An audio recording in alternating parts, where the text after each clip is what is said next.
So clients say that they really appreciate the things that we do for them, that they appreciate how much we care about what their project is and what it means to them, and that they really don't want to work with another engineer.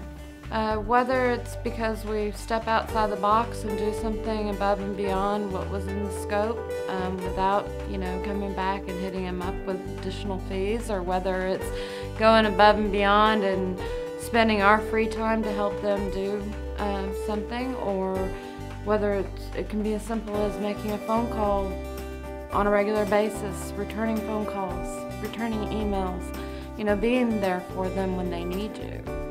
Most of the clients that I work with are commercial developers or multifamily office developers, master plan, single family residential, done some big utility work, that sort of thing. I think most clients are really committed to their projects. I mean, it is their job. That's what they do for a living, and they want it to be as successful as possible. You want them to be successful. You want their project to be successful.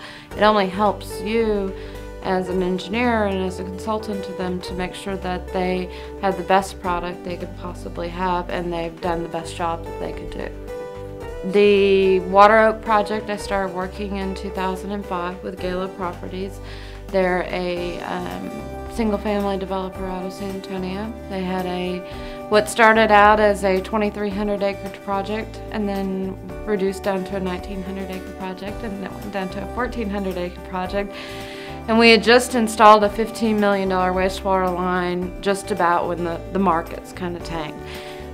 Stayed with them, helped them kind of get through the bad times, helped them with some of their financing with their bank, worked through some of the issues that they had so that they could keep going, and helped them rework their development agreement with the city of Georgetown so that when things did turn around that they were able to move forward. It's not uncommon to have to come in on a Saturday to help a client get something out. It's not uncommon to maybe postpone your vacation time by a couple hours so that you can help them accomplish a goal.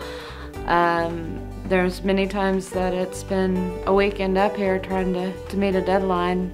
Although unreasonable, and they realize it's unreasonable, it still needs to get done. So, you do what you have to do. So in Water Oak, obviously, because it went from 2,300 acres to 1,900 to 1,400 acres, the survey guys gave me a Etch-a-Sketch and wrote across the top of it, it's called Water Oak's Design Tool, because we did a plan, and then we did another plan, and then we did another plan, and then we did another plan, and it was like, never gonna end. So let's just shake the exercise, start over again. The Estancia Hill Country project is a 600-acre project. I think I started on it back in 1997 when I first started at Berry. Back then it was due diligence work, and we had probably 10 or 15 clients that took a shot at it, really wanted to do the project, but there weren't any utilities to the project.